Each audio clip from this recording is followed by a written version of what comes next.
좀 나에게 좀 돌아와라.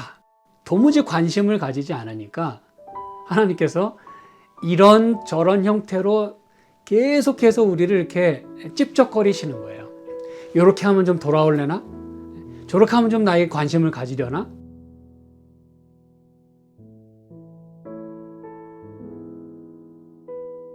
네, 귀한 찬양을 저희가 함께 불렀습니다. 우리가 하나님을 섬기는 데 있어서 참 겸손하게 또 우리 마음을 다해서 또 섬기길 원하고 또 우리가 노력하지만 때로 어려움도 당하는 것이 또 사실입니다. 그렇죠?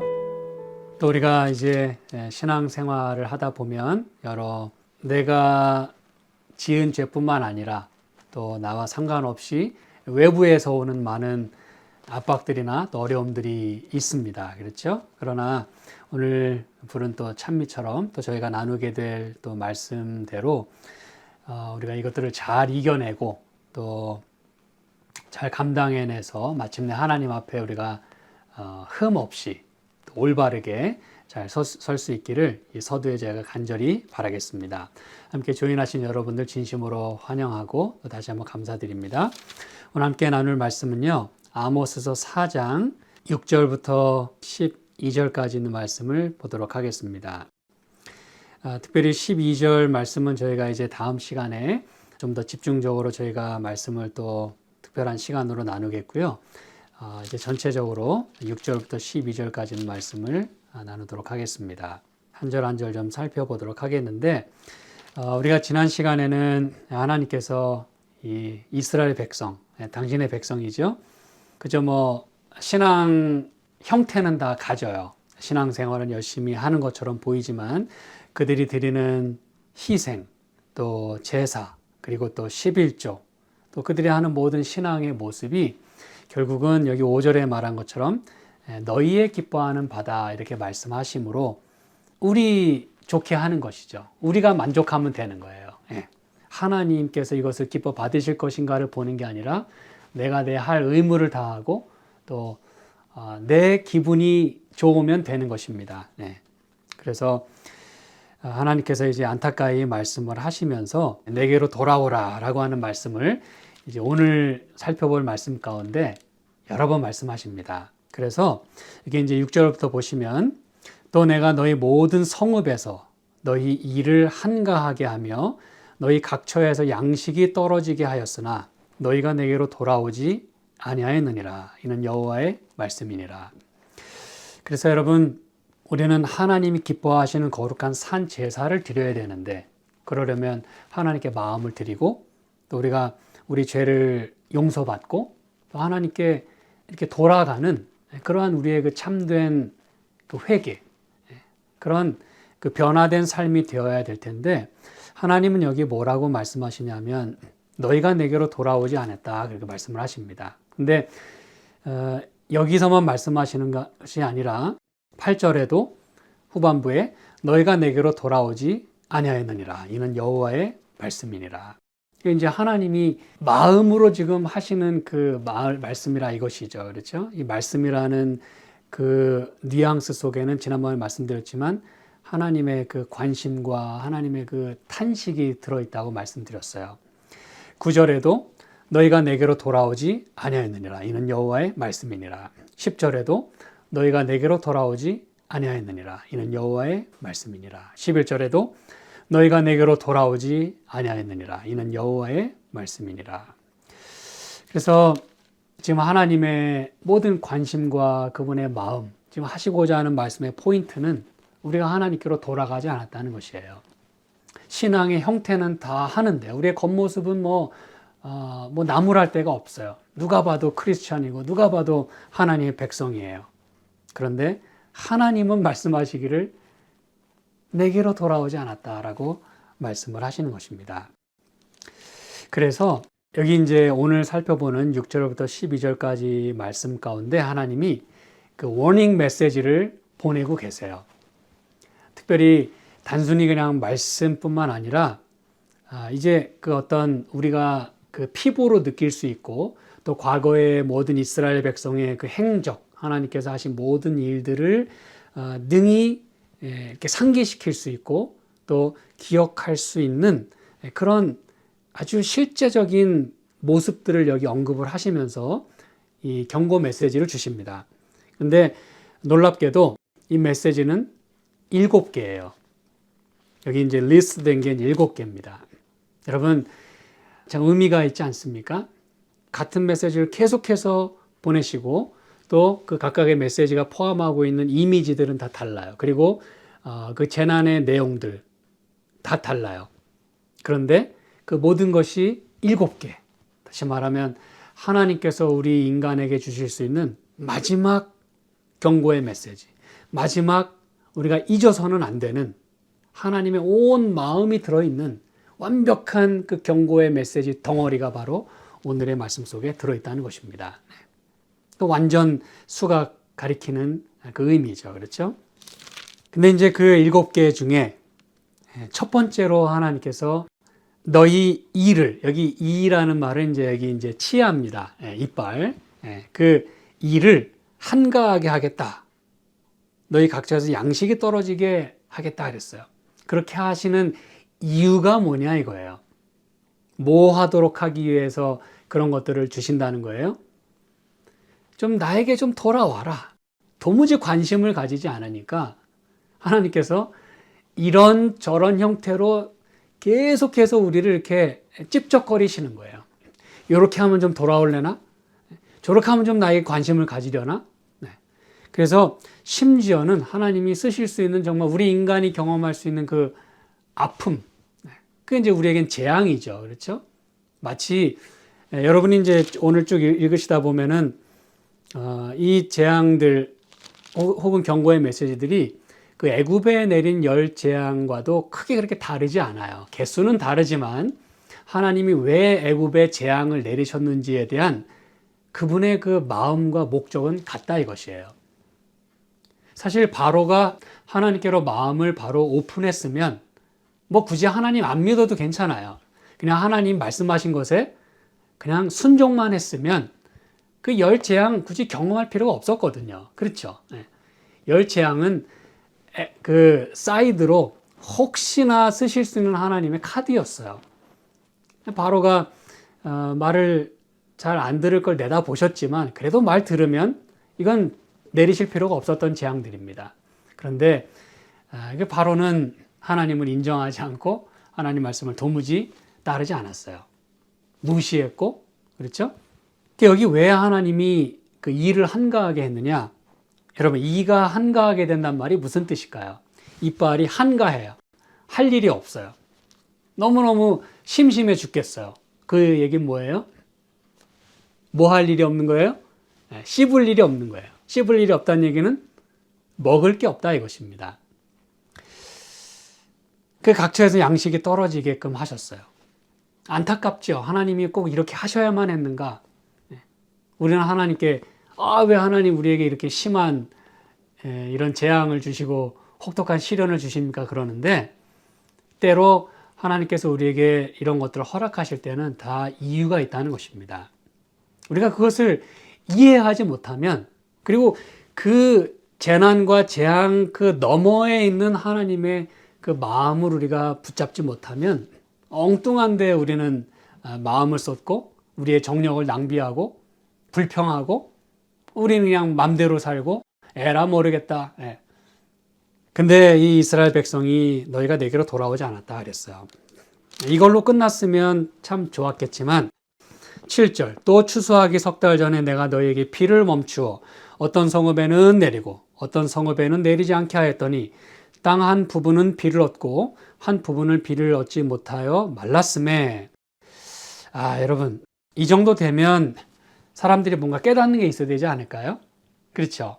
그래서 이게 두세 성읍 사람이 어떤 성읍으로 비틀거리며 물을 마시러 가서 만족히 마시지 못하였으나 너희가 내게로 돌아오지 아니하였느니라 라고 말씀을 하십니다.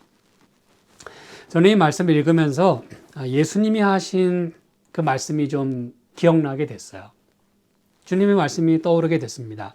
마태복음 24장에 보니까 예수님께서 오시기 전에 이 땅에 이제 여러 재난들이 있게 될 텐데 하나의 징조들이죠. 그렇죠? 근데 여기 24장 38절부터 보니까 어떤 말씀인지 여러분 아실 거예요. 홍수 전에 노아가 방주에 들어가던 날까지 사람들이 먹고 마시고 장가들고 시집가고 있으면서 홍수가 나서 저희를 다 멸하기까지 깨닫지 못하였으니 인자의 임함도 이와 같으리라 그랬어요. 여러분, 적당히 하나님께서 사람들이 이렇게 놀랄 만한 일들을 홍수 전에도 보여주셨어요. 뭐 경고의 메시지도 그랬을 뿐만 아니라 뭐 산에 방주를 짓는 일부터 시작해서, 그리고 더 놀라운 사실은 마지막에 정말 매우 신기한 광경을 보여주신 게 있었죠. 그렇죠? 짐승들이 그 안으로 다 들어가는 거였어요. 아주 질서정연하게 부정한 것, 또 정한 것, 아주 짝을 이루어서, 그게 영감의 글에 보면 사람들이 너무너무 놀랬다 그랬어요. 이건 도무지 인간이 할 수 없는, 정말 하나님이 살아계시다면 하나님밖에는 하실 수 없는 일이라는 거 사람들이 많이 깨달았다 그랬어요. 근데 그 동료 압박 때문에, 그리고 혼자 또 미친 짓 할까봐, 사람들이 놀려댈까봐, 이제 그런 걸 깨달으면서도 사람들 눈치 보면서 들어가지 못한 것이죠. 그렇죠? 노아가 방주에 들어가던 날까지, 적어도 뭐 짐승들 들어가고 나서 노아가 들어가지 않았으면 노아 저 거짓말장이라고 했을 텐데 노아마저 들어갔어요. 한마디로 투신한 것이죠. 그게 정말 비가 안 온다 그러면 혼자 완전히 그 사회에서 정말 이 왕따 당하고, 그렇죠? 혼자 미치광이가 되는 그 결정을 하고 들어갔어요. 그러면 사람들이 그쯤 되면 노아가 진짜 들어갔네. 그러면 뭔가 이거 우리도 좀 따라 들어가야 될 것 같다는 생각에 좀 들어가야 되는데, 들어가던 날까지 사람들이 먹고 마시고 장가들고 시집가고 있으면서 홍수가 나서 저희를 멸하기까지 깨닫지 못했다 그랬어요.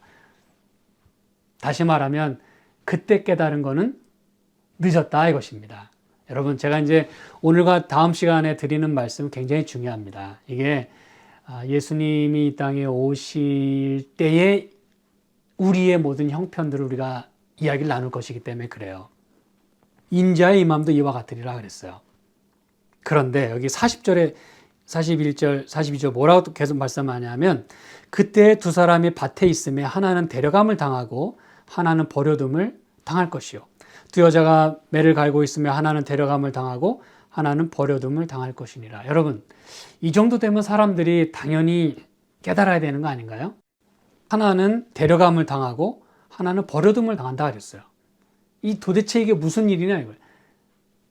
그런데 이렇게 그들의 모든 삶 가운데서, 일상생활 가운데서, 그렇죠? 여기서 밭에 있었던 그들이 이런 일을 당하고 또 매를 갈고 있는 이런 모든 그 상황 속에서, 우리의 일상 속에서, 뭐 특별한 날이 아니에요. 이 날은 여느 날처럼 늘 이렇게 일해 왔던 날입니다. 그렇죠?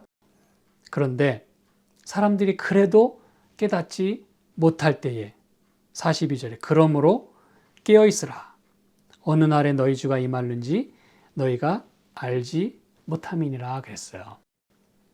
이 말씀을 주시는 이유는 깨어있으라는 것이에요. 상황이 어떻게 변하는지를 보면서 마음의 깨달음을 갖고 하나님을 찾아야 된다, 이걸 말하는 것이거든요. 그렇죠? 자칫 잘못하면 이제 이 말씀을 우리가 너무 이렇게 광범위하게 이해하게 되면 이 세상에 돌아가는 모든 일을 그냥 그냥 모든 걸 다 성경에 이렇게 대입하면서 설교하는 분들도 있는데, 뭐 우리의 경종을 울리기에는 나쁘진 않아요. 그런데 이제 자칫 잘못하면 이 내가 보는 모든 일이 다 그냥 성경에 다 이걸 적용을 시키려다 보면 무리가 생길 수가 있습니다. 그래서 우리가 그건 좀 조심해야 되겠지만, 그러나 그 흐름이라는 게 있잖아요. 그렇죠? 우리 예언 전도자들도 외치는 그 말씀들 가운데서 우리가 그 중요한 부분들을 캐치를 해야 되는 것이에요. 모든 걸 다 아주 그냥 세밀하게 다 우리가 다 이해할 수는 없어요. 다 성경에 맞을 수는 없어요. 그러나 성경이 말하고자 하는 그 큰 흐름에 이 모든 세상에 돌아가는 일들을 보면서 우리는 이제 마음의 준비를 해야 되는 것이죠. 그렇죠? 깨어 있어야 되는 것이죠. 그걸 이제 이 성경은 계속해서 말씀하면서 아모스 선지자에게도 하나님께서 장차 있게 될 그 여호와의 날, 그렇죠? 네, 그 멸망의 날 이전에 이제 돌아와서 살라고 그렇게 말씀을 하시는 것입니다. 이제 결과적으로 계속해서 뭘 말하고자 하는지를 여러분이 캐치하셔야 돼요. 지금 아모스 선지자를 통해서, 그리고 제가 드리는 그 성경의 예증들을 통해서 여러분이 그 감을 잡으셔야 돼요. 도대체 하나님이 뭘 말씀하길 원하시는지. 9절부터 또 봅니다. 내가 풍제와 깐부기 재앙으로 너희를 쳤으며 팥종이로 너희의 많은 동산과 포도원과 무화과 나무와 감람나무를 다 먹게 하였으나 너희가 내게로 돌아오지 아니하였느니라. 이렇게 이제 모든 재해들, 자연재해뿐만 아니라, 그렇죠? 이런 뭐 동식물의 어떤 그 재앙들. 우리 요엘서를 통해서 또 우리는 일전에 많이 공부를 했어요. 그렇죠? 이 메뚜기 재앙. 그렇죠? 그래서 너희의 동산과 포도원과 무화과나무와 감람나무를 다 먹게 하면, 이 도대체 왜 이러는 것인가? 혹시 우리 인간의 잘못은 없는가? 나의 죄악은 용서받았는가? 이 모든 것들을 우리는 항상 점검해야 된다는 것이에요. 그럼에도 불구하고 이스라엘 백성은 하나님께로 돌아가지 않았다 그랬어요. 바로와 다를 게 없어요. 그 출애굽의 모든 역사를 너무너무나 잘 알고 있는 이 이스라엘 백성들이 지금 그 패역하고 아주 그 목이 곧은 그 바로와 다를 게 없어요. 지금 하나님 백성들이 말이죠. 꼼짝도 안 하는 것입니다. 네. 10절. 내가 너희 중에 연병이 임하게 하기를 애굽에서 한 것처럼 하였으며, 여기 말씀하잖아요. 그렇죠.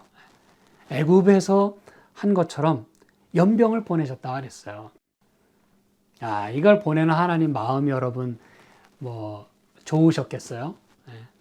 칼로 너희 청년들을 죽였으며 너희 말들을 노력하게 하며 너희 진의 악취로 코를 찌르게 하였으나 너희가 내게로 돌아오지 아니하였느니라. 우리는 이 연병이라고 하는 것이, 저도 사실은 그렇습니다만 뭐 수십 년 전에 있었던 많은 이런 그 역병들 있잖아요. 저는 사실 경험하지 못했거든요. 근데 이번 코로나 바이러스로 인해서 연병이라는 게 무엇인가를 이제 우리는 조금씩 이해하게 되는 거예요. 근데 이런 것들이 여러분 뭐 오늘날에만 있었던 게 아니라 옛날부터 계속 있어 왔어요. 그런데 이 코비드-19 때문에 또 뭐 변종 바이러스 이런 것들 때문에 우리는 뭘 아주 쉽게 예측하거나 예상할 수 있냐면, 앞으로도 이런 이제 연병은, 그리고 역병은, 이제 뭐 이 팬데믹은 앞으로 수도 없이, 또는 그 강도가 더 낮거나 높거나, 이제는 앞으로 우리에게 일상이 될 거라는 것쯤 우리가 이제 알게 됐어요. 그렇죠? 그런데 이런 그 연병들을 통해서 우리는 우리 자신을 돌아봐야 하는 것이에요. 단순히 우리가 뭐 백신을 맞고 안 맞고 또 뭐 바이러스를 이기느니 뭐 못 이기느니, 단순히 그 차원을 넘어서서 이 땅에 이렇게 연병이 임하고 이런 그 재앙들이 임하는 모든 일들이 과연 오늘 우리에게 어떤 메시지를 주는지를 우리는 능히 깨달아야 된다는 것이에요. 이 역대하 7장 여러분 너무나 잘 아시죠? 13절에 보면 혹 내가 하늘을 닫고 비를 내리지 아니하거나 혹 메뚜기로 토산을 먹게 하거나 혹 연병으로 내 백성 가운데 유행하게 할 때에, 여러분 이 말씀을 하시는 하나님의 그 마음을 여러분 이해하셔야 됩니다. 지금 이 아모스서에 있는 말씀과 똑같잖아요. 추수하기 석 달 전에 비를 내리지 않는다 그랬어요. 그렇죠? 또 이 메뚜기 재앙, 또 연병, 이게 지금 역대하에서도 하나님 말씀하시죠. 솔로몬이 이렇게 기도한 것에 대해서 하나님이 또 여기 말씀하시는 거예요. 내가 하늘을 닫고 비를 내리지 않거나 메뚜기로 토산을 먹게 하거나 혹 연병으로 내 백성 가운데 유행하게 할 때에 하나님이 뭘 원하시는가, 이걸 통해서 우리가 뭘 깨닫기를 원하시는가를 14절에 말씀하잖아요. 내 이름으로 일컫는 내 백성이 그 악한 길에서 떠나 스스로 겸비하고 기도하여 내 얼굴을 구하면 내가 하늘에서 듣고 그 죄를 사하고 그 땅을 고칠지라 그랬어요. 이게 여러분 하나님의 포인트입니다. 왜 비를 내리게 하지 않고 왜 메뚜기로 토산을 먹게 하고 왜 연병으로 돌게 하시는가? 그거는 하나님의 백성으로 하여금 하나님께 마음을 돌이키라고 하는 것이에요. 얼마나 듣지 않으면 말이죠. 이런 일들을 통해서 이 플래시를 터뜨리면서 여기야 여기 이것 좀 봐. 그래서 여러분 우리는 특별히 이런 팬데믹의 시대에 이런 재앙의 시대에 악한 길에서 떠나서 스스로 겸비하고 기도하고 얼굴을 구해야 된다는 사실이에요. 하나님의 얼굴을 찾아야 된다는 것입니다. 자, 이 말씀을 이제 여러분이 또 염두에 두시는 가운데 이제 11절 봅니다. 아모스 4장 11절. 내가 너희 중에 성읍 무너뜨리기를 하나님 내가 소돔과 고모라를 무너뜨림같이 하였으므로 너희가 불붙는 가운데서 빼낸 나무 조각같이 되었으나 너희가 내게로 돌아오지 아니하였느니라. 이는 여호와의 말씀이니라. 여러분 이제 마지막으로 이 성읍 무너뜨리시는 일을 이제 하시겠다 그랬어요. 근데 뭐와 같이 하시겠다고 했냐면 소돔과 고모라를 무너뜨림 같이 하였다 그랬어요. 여러분 소돔과 고모라가 이제 어떻게 멸망을 받았고 또 하나님이 그들을 망하지 않고 또 다시 찬스를 주신 이야기도 우리가 알고 있어요. 아브라함의 그 협상 내용을 통해서 하나님 여러분 무작정 다 멸하겠다고 안 하셨거든요. 거기 의인이 있으면 하나님 멸하지 않겠다 그랬어요. 그렇죠. 근데 결과적으로 멸망했어요. 누가 없었기 때문에? 의인이 없었기 때문에. 의인 몇 명? 10명이 없었다 그랬어요. 정말 최소한의 하나님이 바라시는 그 최소한의 숫자가 없었어요. 미니멈 숫자가 없었어요. 의인이 없었어요. 그래서 소돔과 고모라는 멸망했어요. 여러분, 이 우리가 살고 있는 우리의 성읍이 만약에 무너진다고 할 때 하나님이 의인 몇 명을 찾으면 내가 찾을 수만 있으면 이 성읍을 무너뜨리지 않겠다라고 하실 때 하나님이 여러분 의인을 찾으셔야 되지 않겠습니까? 의인 10명은 나와야 되지 않겠습니까, 여러분? 하나님이 원하시는 숫자만큼은 나와야 되지 않을까요? 저와 여러분이 그런 의인이 되어야 되지 않겠습니까, 여러분? 이 성읍을 구할 수 있는 소돔과 고모라를 무너뜨림 같이. 근데 여러분 여기 11절 후반부에 매우 중요한 말씀을 하고 계세요. 그렇게 멸망시키는 그런 가운데서 잘 들으시기 바랍니다. 너희가 불붙는 가운데서 빼낸 나무 조각같이 되었다 그랬어요. 물론 이건 이제 이 말씀 속에서 보면 그냥 막 다 타고 그렇죠.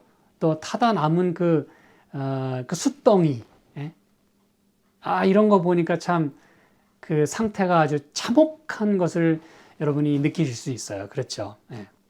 불붙는 가운데서 빼낸 나무 조각같이 된, 한마디로 그을린 나무, 이런 가운데서 너희가 그 정도 됐으면 어떻게 해야 된다는 것입니까?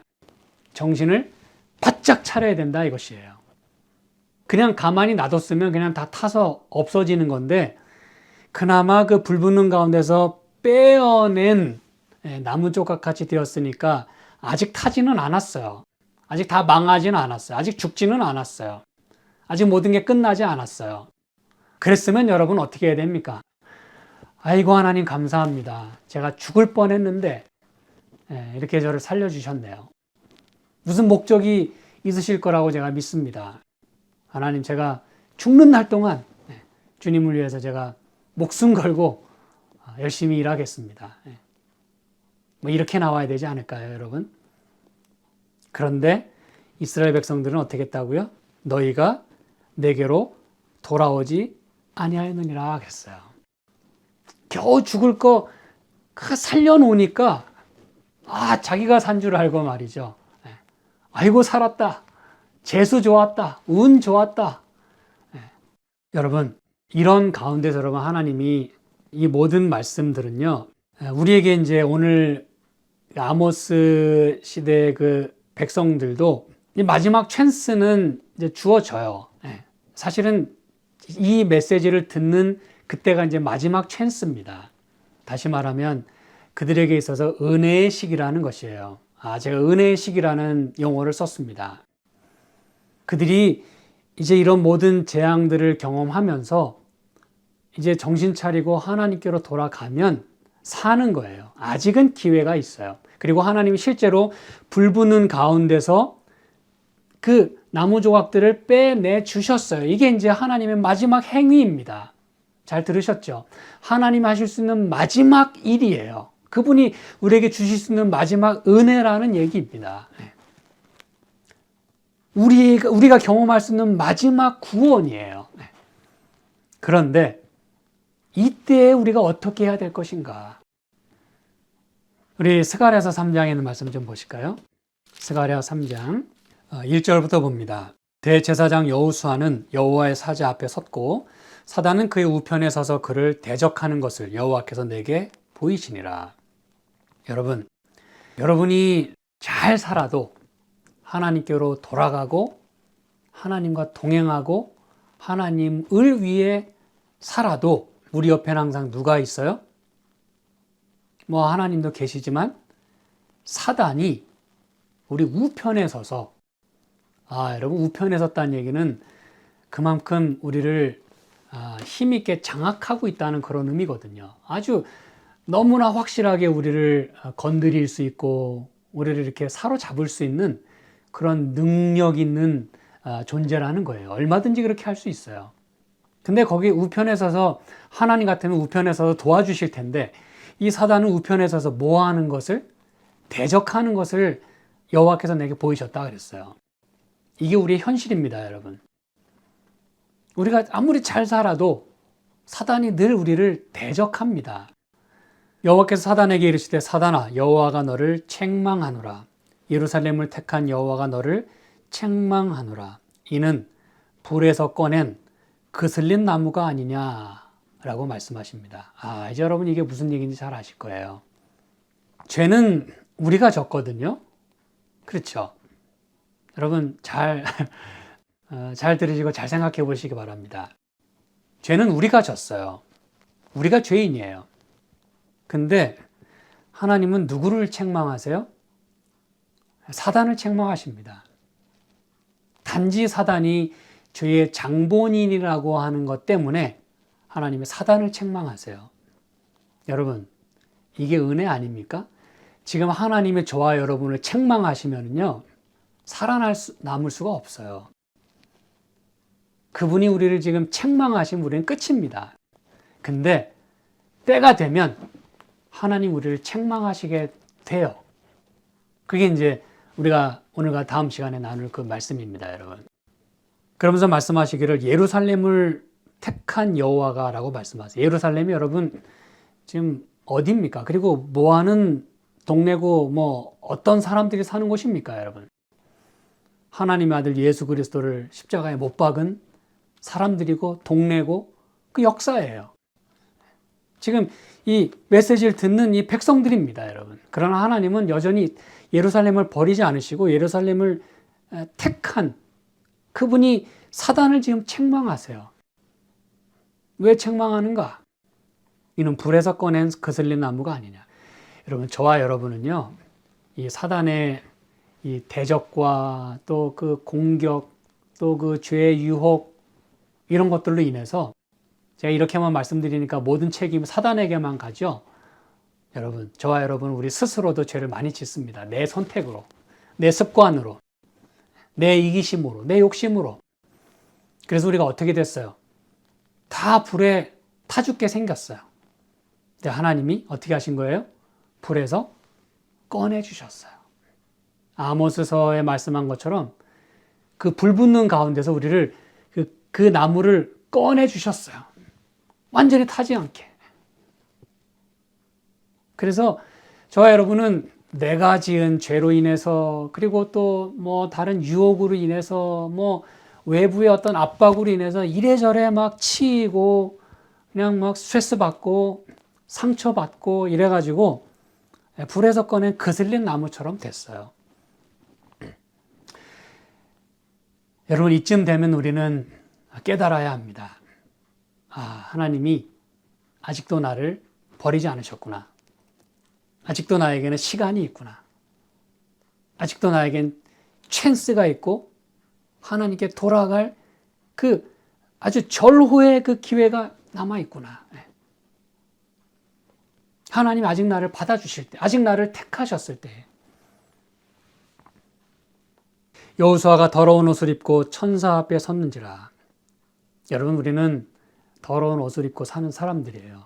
내 죄의 더러운 옷. 그렇죠? 이래저래 이 세상의 옷을 입고 살아갑니다. 그런데 여호와께서 자기 앞에 선 자들에게 명하사 그 더러운 옷을 벗기라 하시고 또 여호수아에게 이르시되 내가 내 죄가를 제하여 버렸으니 내게 아름다운 옷을 입히리라 하시기로. 여러분, 이 일을 지금 저와 여러분이 경험해야 된다는 이야기예요. 지금. 앞으로 이렇게 할 수 있는 날이 얼마나 있을지는 아무도 장담할 수 없습니다. 아무도 장담할 수 없어요. 그게 뭐 매우 가까운 시일일지, 뭐 몇 달일지, 몇 년일지 우리는 아무도 몰라요. 그러나 확실한 것은 점점 가까워지고 있다는 것입니다. 우리의 모든 재앙들을 봐도 그렇고 세상에 되어가는 일을 봐도 그렇고 우리가 그런 마음이 우리 마음 가운데, 그런 생각 우리 마음에 들 때 우리는 그것을 매우 구체화시켜야 되고 이 말씀에 우리가 접목해서 그러한 삶을 우리가 살아내야 된다는 것이죠. 이제 우리의 그 더러운 옷을 하나님이 벗기시겠다라고 말씀하십니다. 이게 바로 은혜의 시기 동안에 있어야 되는, 이때 우리가 경험하지 않으면 안 되는, 이때가 지나면 끝나는 바로 그 일입니다, 여러분. 지금 우리가 우리의 더러운 옷을 벗고 하나님의 입혀주시는 그 아름다운 옷을 입지 않으면, 우리 죄가를 제하여 버리는 일이 없으면, 다시 말하면 죄의 용서를 구하고 회개해서 모든 것을 깨끗하게 하는 그 과정 없이는 우리는 결코 살아남을 수도, 그리고 구원받을 수도 없음을 우리는 기억해야 합니다. 많은 사람들이 이야기하죠. 뭐 예수님 십자가 때문에 다 구원받았는데 무슨 죄 용서가 필요하고 옷을 또 갈아입는 게 필요합니까? 그건 또 별다른 주제입니다. 그렇죠? 그건 또 다른 이야기예요. 여러분, 이것 정말 나눌 말씀이 너무나 많아요. 그렇지만 다시 아모스 4장으로 돌아가서 11절, 너희가 불붙는 가운데서 빼낸 나무 조각같이 되었으나 너희가 내게로 돌아오지 아니하였느니라. 이는 여호와의 말씀이니라. 이제 12절 읽고 이제 제가 말씀을 마무리하겠습니다. 그러므로 이스라엘아, 내가 이와 같이 내게 행하리라. 내가 이것을 내게 행하리니 이스라엘아, 내 하나님 만나기를 예비하라. 이건 여러분 매우 큰 주제이고 또 매우 중요한 주제입니다. 그래서 저희가 다음 시간에 이 부분을 좀 더 제가 집중해서 말씀을 나누겠어요. 여러분, 중요한 것은 이와 같이 내게 행하겠다라는 이 말씀은요, 이미 이루어진 일이 있었고 그걸 지금 하나님께서 워닝 메시지로 지금 예화를 들고 계시는 거예요. 무슨 얘기인지 아시겠죠? 지금 이 백성들에게 그 재앙을 내리셨다는 얘기가 아닙니다. 이게 하나님의 은혜예요. 뭐라고 말씀하셨어요? 내가 이와 같이 내게 어떻게 하겠다? 행하리라 그렇게 말씀하셨어요. 그러면 이제 우리에겐 아직 찬스가 있다는 뜻이에요. 아직 우리가 이 메시지를 듣고 하나님께 돌아갈 기회가 남아있다는 그 뜻입니다, 여러분. 내가 이것을 너에게 행하리니 이스라엘아, 내 하나님 만나기를 예비하라.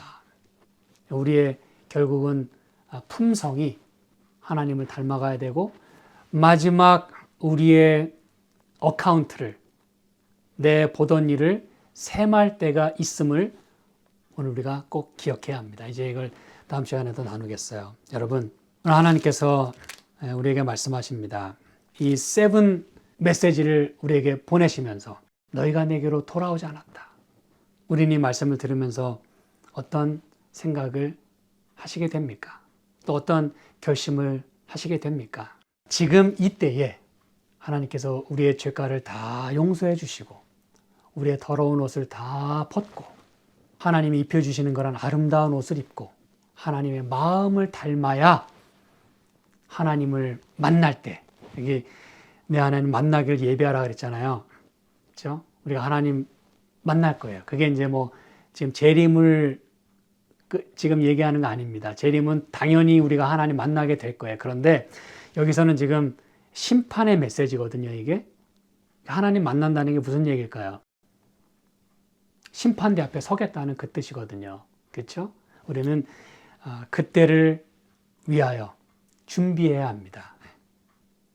그 준비란 우리 마음의 준비이고 우리 죄의 용서함을 구하는 것이고 우리 하나님의 자녀답게 하나님 말씀으로 살아내는 것을 말하는 것이에요. 사단이 우리를 계속해서 대적하고 공격하고 유혹하고 넘어뜨리고 상처를 주지만 그 옆에는 또한 하나님이 계세요. 그렇죠? 그 하나님 붙잡고 더 강하신 하나님 의지하는 가운데 하나님을 닮고 하나님 만나기를 예비하는 저와 여러분의 삶이 되기를 간절히 소망하면서 오늘 말씀을 마치겠습니다. 함께 기도하실까요? 하나님 아버지, 우리가 주님을 닮아가고 이 죄의 용서를 경험하고 그래서 주님의 아름다운 품성의 옷을 제가 꼭 입을 수 있도록 주여 축복하시고 도와 주시옵소서. 예수님의 이름으로 기도합니다. 아멘.